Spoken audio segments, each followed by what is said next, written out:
I'm Adrian, the cruise and travel guy. Carnival Adventure is finally here, but is it a true Carnival ship or just a rebranded one? Today I'm on board for a media event for a couple of hours to check it all out. I'll walk you through what's changed, what you can expect if you're cruising on it soon, and give you my first impressions. Plus, I'll be back next month for a full cruise review, so make sure you stay tuned for that.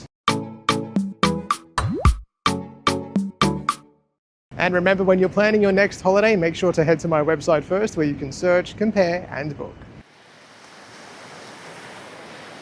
Now that P&O Australia has gone the way of the dodo, today's event was all about introducing Carnival Adventure to the local market. Carnival Adventure has just arrived in Sydney, while Carnival Encounter makes her way to Brisbane. Both ships commence passenger service tomorrow, March 29th. The ship spent 2 weeks in wet dock at Station Pier in Melbourne, undergoing their mostly cosmetic transformation. Now that they're ready for passengers, it marks the first time in history that Carnival Cruise Line has operated 4 cruise ships in Australian waters, 3 of those based here year-round. On board, we attended a press event where we heard from a number of delegates, including Carnival Cruise Line President Christine Duffy. She was quick to acknowledge the retirement of P&O, noting that bringing Carnival Adventure and Carnival Encounter into the fleet allows Carnival Corporation to operate its local fleet far more efficiently with scale, leveraging the power of its 29 ships. Which really means we can invest back in the ship, in the experience, in the products for the guests. And that really is the mission that we've had from the beginning. I'll give you my thoughts about this at the end of the video. Of course, for us cruise lovers, the real question is, what's actually changed on board? Now, if this ship feels familiar, that's because it is. On the ship's exterior, new Carnival branding dominates across the ship.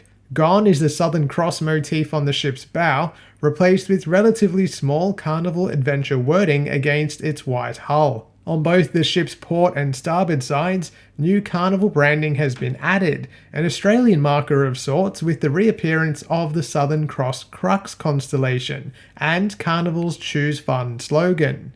This design also appears on Carnival Splendor, although Adventure and Encounter both miss out on Splendor's blue wave bow art.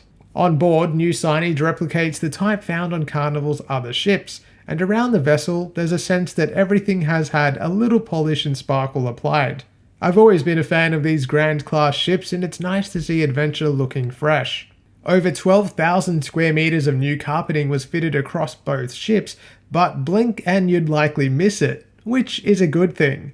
There was an obvious change to the carpet in the casino, as well as across Deck 7, the main thoroughfare on board. Thankfully, they're all in keeping with P&O's existing design motif. The Blue Room is no more, now replaced with the piano bar. The spectacular and moody blue velvet tones have remained, and the bar looks like it will continue to be one of the more popular evening venues. The piano does take center stage, sort of. There's still a bandstand in the corner, and it looks like more seating has been added. On the tech front, Carnival has made changes to ensure that all travelers will now use its own app, called Carnival Hub. It functions like most cruise line apps, allowing users to check the onboard schedule, view menus for restaurants, and connect to the internet for an additional charge. Carnival branding is the main visual change, with guest reception seeing an update, and all guest signage now featuring Carnival's design cues. Cabins are basically the same as they were, with no remarkable changes to note. New Carnival luggage mats adorn beds on boarding day, and suites offer new Carnival pool towels. Honestly, most of the changes seem to be surface level, logo changes, changes to signage, and branding tweaks. If you're expecting a full renovation, that hasn't happened, thankfully, because I actually really enjoyed the way that P&O Cruises Australia renovated these ships when they received them from Princess. So what does all of this mean if you're sailing on Carnival Adventure or Carnival Encounter soon? Dining will, for the most part, remain as it was. The biggest change is that pizza will be offered at no additional cost between the hours of 11 AM and 4 PM daily. This will only be available from the trattoria located on Deck 7 and not the poolside pizzeria. Otherwise, P&O's food court style buffet called the Pantry remains. as do its 3 main restaurants, the Waterfront, Angelo's, and Dragon Lady. As before, cruisers can choose an early or late seating time online before their cruise, and Carnival will then set your dinner schedule to rotate throughout all 3 during your voyage. Carnival Adventure and Carnival Encounter will be the only ships in the worldwide Carnival fleet to offer one of the best specialty dining restaurants anywhere at sea, Luke's Bar and Grill. I highly recommend a visit here during your cruise. In one notable change, the set menu boarding day special at Luke's Bar and Grill is no more, replaced with a complimentary glass of house wine per cruiser for those dining on the day of embarkation. For the first time, however, cruisers can now pre-book their meal at Luke's online before their cruise. A $40 per person booking fee gives each diner $40 worth of value to use towards their meal. The restaurant offers a menu with individual item pricing. On the drinks front, gone is P&O's old $29 per day non-alcoholic drinks package. That used to be inclusive of mocktails,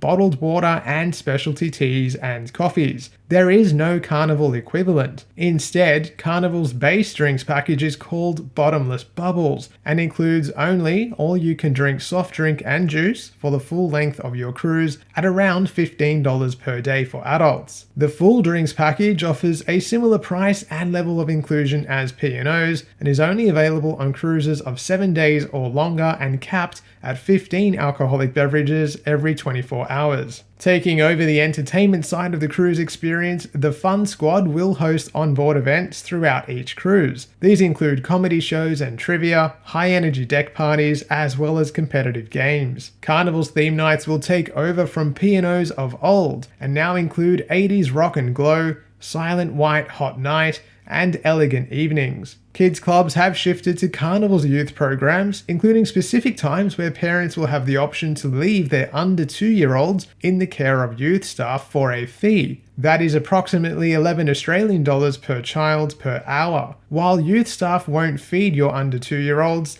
they will change dirty nappies if parents allow, or when nature calls, they'll call you to return via a complimentary phone system. Parents can also choose to stay with their under 2-year-olds and use the facilities of the club at no charge. If you can't wait for my upcoming Carnival Adventure review, you can watch my recent detailed review of Pacific Adventure for a broad look at what it's like to cruise on this ship. I've linked to it in the description below.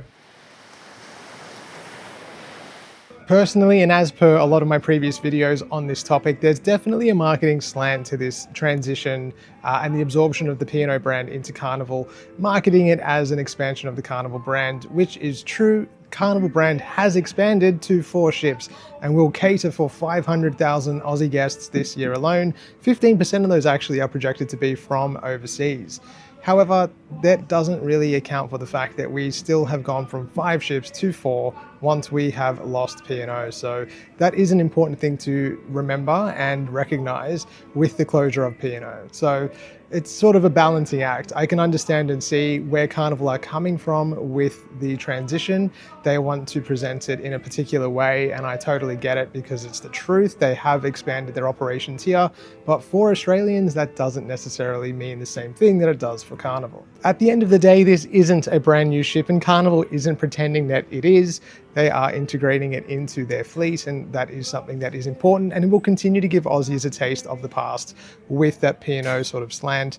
It does still feel like a P&O experience based on what I'm looking at, but with a new energy that I think might actually be something that people gravitate towards over time. Whether the food, entertainment, and service will feel more Carnival than P&O remains to be seen. I'm slightly concerned that loyal Carnival cruisers might be confused by the unique offering of Adventure and Encounter. And at the same time, I'm not exactly sure P&O's loyalists will be 100% content with the transition. With 15% of Carnival's local cruisers arriving from overseas, they may be surprised to find some differences in the overall product and experience. Like Carnival's other ships, on board it looks like things will be centered around fun, casual vibes with the classic Carnival entertainment style, and the crew, or Fun Squad as they're better known, making sure you have a great time. And it's worth noting that 96% of P&O's crew have remained with the ships, so there's definitely a familiar feeling on board. I'll be back on adventure next month for the full cruise experience with an in-depth review to follow.